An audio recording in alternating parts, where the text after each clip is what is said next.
Today we're interviewing Phil Kean.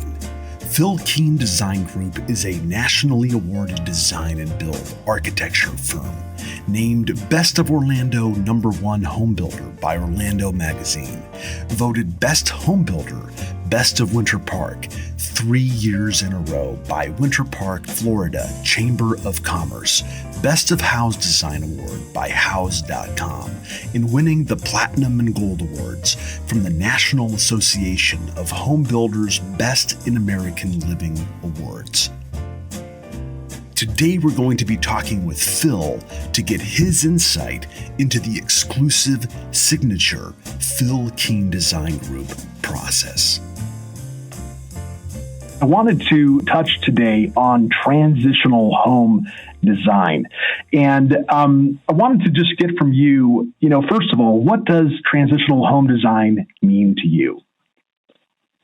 Well, transitional home design, to me, is sort of taking elements of a home and blending it so it's not necessarily a particular style. So it may have, a traditional hint, or it may have a modern hint, but with some traditional elements. So it's sort of a blended style that really doesn't look like a Georgian or necessarily a modern or a Italian, or it doesn't have it doesn't fall into a style. So that's what that means to me. First of all, that is a huge, sort of clarifier, because I think there's so many different and sort of even sometimes confusing understandings of what transitional actually means. And I think you've done a great job of, simplifying and that understanding for us. One of the things that comes up, I would imagine, with this especially is the challenge of understanding, where to set the boundaries on the design, and how do you approach such a nuanced design that does have elements that might be sort of, blurred lines between designs, if that makes sense. And so in terms of the process that you use to approach a home design, a residence design that is in that transitional home design sphere, how do you approach that? What's your process like? Well, generally, I approach it really, it's usually based on a client's collection of photographs of images and things that they like. I like, I did a home not too long ago that had like I-beams, steel I-beams, but it was a traditional home with a stone siding but it had I-beams instead of lintels over the windows. So there's this just these little nuances of things that somebody driving by may not really think about it. But it all looks great together. So I think that's or doing an open floor plan. A lot of times the insides can be very, very modern. So a lot of people are liking this sort of the modern kitchen and the modern detailing and the modern elements. But on the outside, they want it a little bit more traditional, or they live in a neighborhood, let's say, that has a design review board that forces them to put a tile roof on. So how do you do a house that's more contemporary with a tile roof? So you can do a transitional tile home and have it sort of feel like maybe a villa in Spain, or a villa in Italy, or a villa in France along the Mediterranean, or something like that, and sort of get this sort of modern and yet traditional elements blended together. So that's sort of some of the things that sort of I do. In terms of, I think a good question is around colors and the blending of colors. I think, especially when we look at, like you're saying, if you're looking at more of a Spanish style design, where you've got the reds and the oranges and some of those, colors that, you wouldn't typically see in maybe an ultra modern type of design, or maybe more of a stone design, right? How do you look at the color spectrum as you're designing, and what is, how do you choose inspiration, and how do you, fuse these incredibly different eras and design styles together? Well, I generally so I'm working on one right now that's going to be our Parade of Homes in June. So it's a sort of a transitional home that has a sort of, I would call it sort of a modern hacienda. So it's transitional because it has much more refined details, in the sense that there's no arches in it, but it has peaked ceilings, and it has a tile roof, but it has flat roofs, and it has all of these little elements that you could say, oh, that's a modern piece of the house, or oh, that's sort of a traditional piece, and that's so. But the house is designed around the courtyards, so there's multiple courtyards in this house, and gardens, and so. And that's, so you lend from the history, but you reinterpret it to today. So you're not trying to make it look like a hacienda or a villa or a Santa Barbara style, or any of that stuff. You're just trying to reinvent something fresh and new, but maybe it has a tile roof. So that's sort of how I would call that a transitional home that has smooth stucco and things like that. All of that becomes an element of the design. Seems like to me that this type of design is all about that rich balance of design styles and different elements that seem to be brought together by these classic lines of you would see on one end of the broadband, of one end of that spectrum, all the way to the juxtaposing that against the hues and the furnishings that are more modern in spirit. So when you look at, exactly, you can bring in color with fabrics and textures and artwork, and all of that can be very, very colorful, but the house can sort of be a subdued backdrop to all of those other things. Or you can bring in into the garden. You could bring in very colorful pots, and yet the garden's a very subdued backdrop. So there's all kinds of ways to play with color in a transitional home that has maybe a modern flair and yet a traditional elements, even in all the different aspects. So it's I think that's sort of the fun nature of transitional architecture today. Some of the off-kilter assortment that you have in an interior, that may be, somewhat, I don't want to say clashing, but maybe, different from what someone might expect. It seems to me that, this actually really presents, a very exciting, maybe full of surprises and, talking points of, you're entertaining, it's, wow, I didn't expect that, or I wouldn't have expected to see this here, but it really does bring out the full design potential of that space.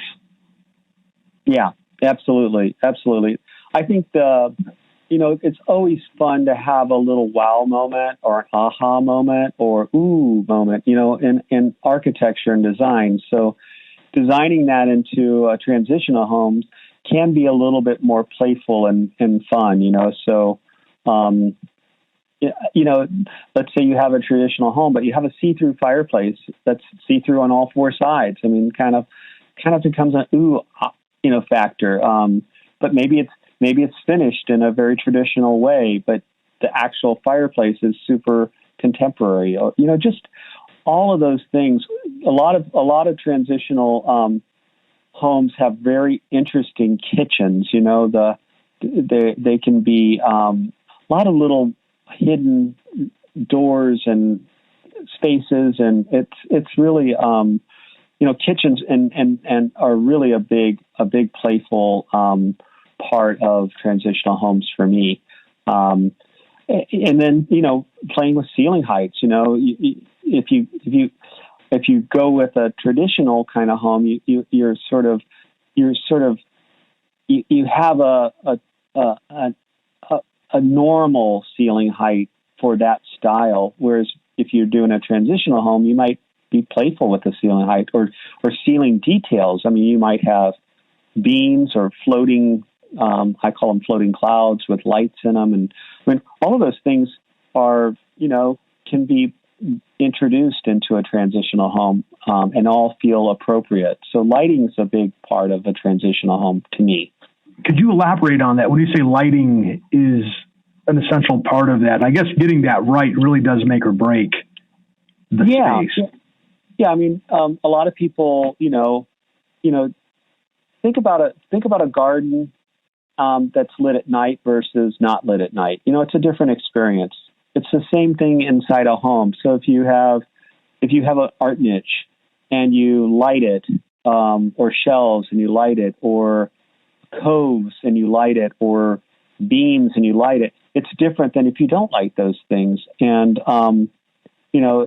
so you could take a traditional looking beam and create a cove in it, and all of a sudden it feels more modern or more edgy or more, and it's all about the lighting. And then, with today's technology, you can dim it down to almost nothing, so it just kind of hums up there, a lot of people are using light as art. So they're, I did a house where the light went up a wall and over the ceiling in a different kind of patterns down a hallway, which was really kind of cool.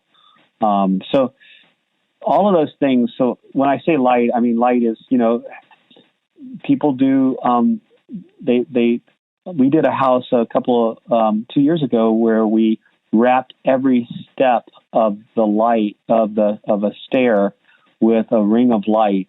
And so each of the treads kind of floated in between these rings of light. And it was very cool and dramatic. But it was, they were wood stairs. And so it's sort of this blend between ultra modern and sort of traditional elements. It turned out cool. Wow. As you're saying that, I'm visualizing that staircase, and that sounds absolutely beautiful.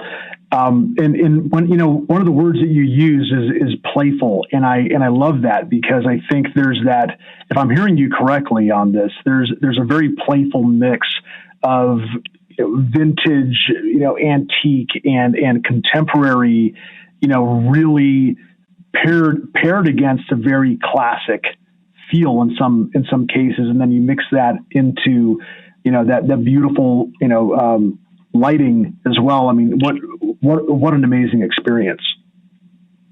I do think that's an important design element that sometimes gets overlooked, but it's just something that if you're thoughtful and you're careful, and there are people that specialize, that's all they do is lighting. I mean, that's just their gift. And so there are architects.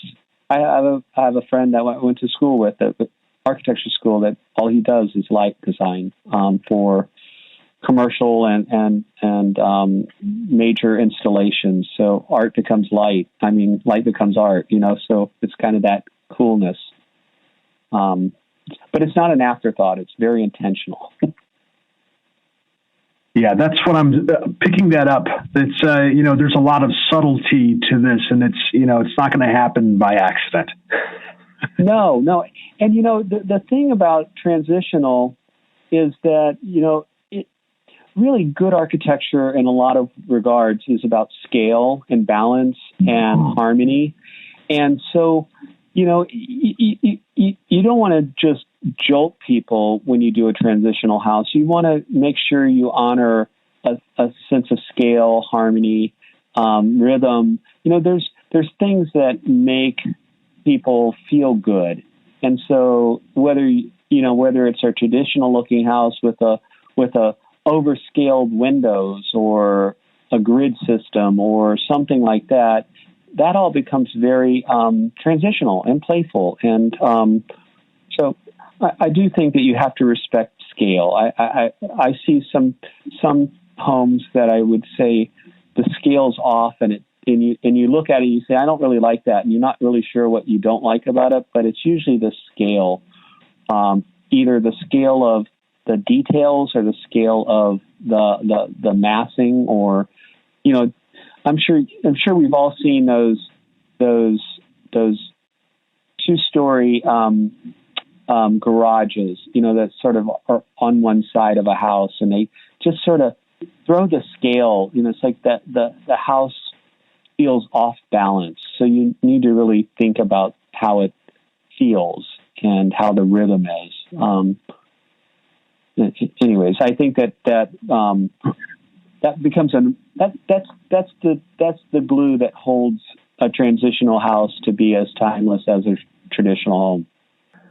And that's a very important point, is that I think one of the problems of some of these very, very, clear-cut design styles is that you kind of get landlocked into a specific era. Yeah, I mean, you can be respectful to a style, especially if you're let's say you're in a historic area. So you might need to be respectful of a style, but there's a way to, still have some fun and be playful with that style. If without it, it's not an old house. So why? But it can be respectful. It can be a similar scale, maybe some similar materials. But you can have some fun with some. I mean, there's whole periods of time where some of the scale was just exaggerated. I think we call that postmodernism. But they sort of did these big oversized columns in houses and big overscaled, details. And so, but generally the good ones still had a nice scale overall, a nice mass, a nice balance, a nice rhythm. So, the good ones were successful, and the ones that sort of missed that mark weren't so successful. So I think it's like a painting. Everybody's going to paint the same thing different, and some people will have more skills at painting it than others. But if everybody can sort of visualize and paint, and whether they think it's good or not, we can all do that, hopefully we can all do that. I mean, unless you're, physically unable to, but I mean, just when we were kids, we would, have a blank piece of paper and draw something on it. And, we were uninhibited. So that's sort of the same thing with transitional, if you use a good, the good resources, then you can and understand what you're doing. Then the playfulness becomes really like second nature, like dancing or like a piece of artwork or something like that. Well, while we're talking about this, I know we talked a little bit a few minutes ago about the Parade Home that's being launched here this month in June, and I'd love to hear really some examples that sort of speak to this conversation that we're having about transitional home design. To just hear from you of a few examples from the Parade Home that might be interesting for someone listening in on this. So one of the things that I did with the Parade Home is I kind of took elements, some of my favorite elements of a lot of the homes I've designed in the past, and tried to play with those elements. And so in 2012, I did a show house that had a gallery space in it. And so I brought that gallery space back in. And then in 2017, I did a New American Home where it had a detached casita. So I put that in here. And then when I was a kid in college, one of my professors had this raised pool. in the yard. So everyone would sit around on the edge of the pool like a bench, and then the pool was in the middle. And so I brought an element of that into it. And then, there's like the open space that's divided by an art niche. So it's a two-sided art niche that you can put some of your collectibles and glass, and it's all lit and everything. But you can see from the kitchen through into the dining room without having a wall there. And it creates it very open, but yet it's defined. And this became a wall of art to separate the kitchen from the dining room.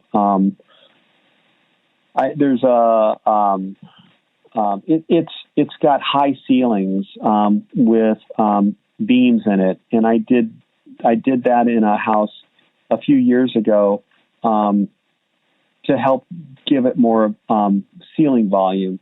So it's just got a lot of little elements, and then the house itself was on a very strange lot. So I kind of created an internalized courtyard that opens up to one side. So those are just the elements. Now, with the details, I started, I have a red tile roof on it.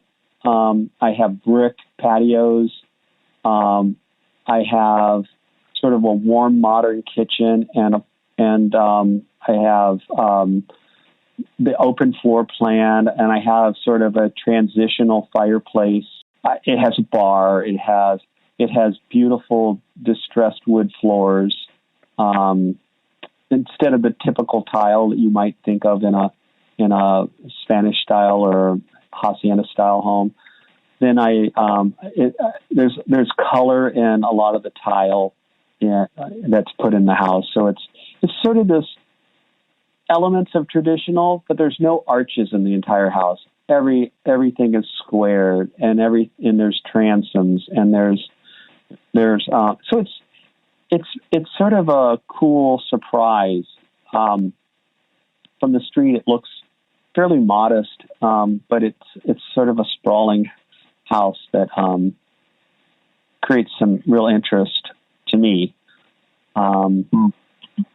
But I think and the color will be in the artwork and in the fabrics and in the rugs, and then it's going to have details that will be memorable. So I think that's what's important. But people will walk through it, whether you love modern or traditional, and be able to see, I could live here. That kind of feeling, I could definitely see myself here. So that's what I'm trying to accomplish. So it's a little bit old and a little bit new, and yet altogether, you wouldn't call it any particular style. You call it transitional. but the best thing I've been able to call it is a modern hacienda. It really does fuse together so many different elements and different common denominators that are working together seamlessly, all the while, while balancing not being too similar. I think it's a very exciting design style. Yeah, I think it'll be fun. I think a lot of people will really enjoy it. It has the, classic indoor-outdoor style that we like to do here. It has lemon trees and pots, which is kind of, big terracotta pots, which is kind of old world, but yet done in a modern way. So it's not just the architecture, it's not just the furniture, it's not just the kitchen, it's the gardens and it's the whole package that makes the house sort of totally transitional. I think you're going to love it.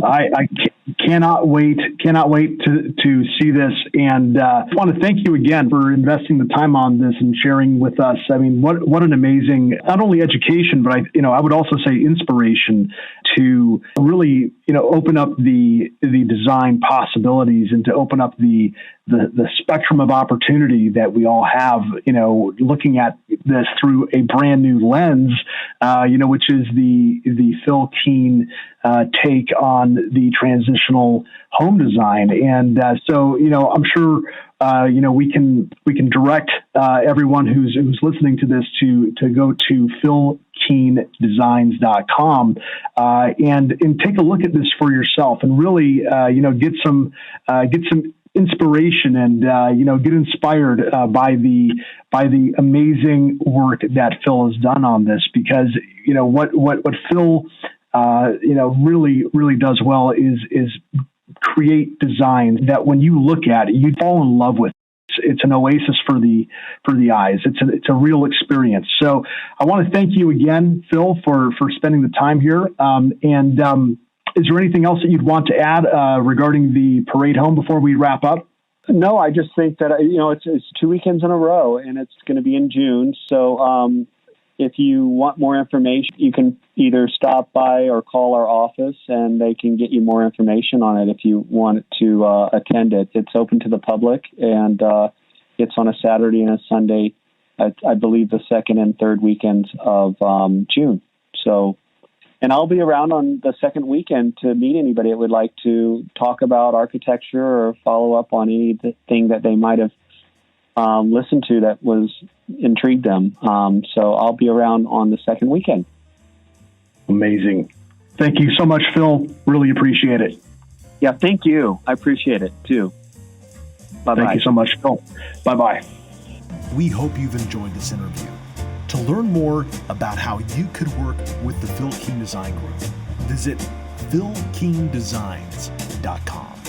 philkeandesigns.com.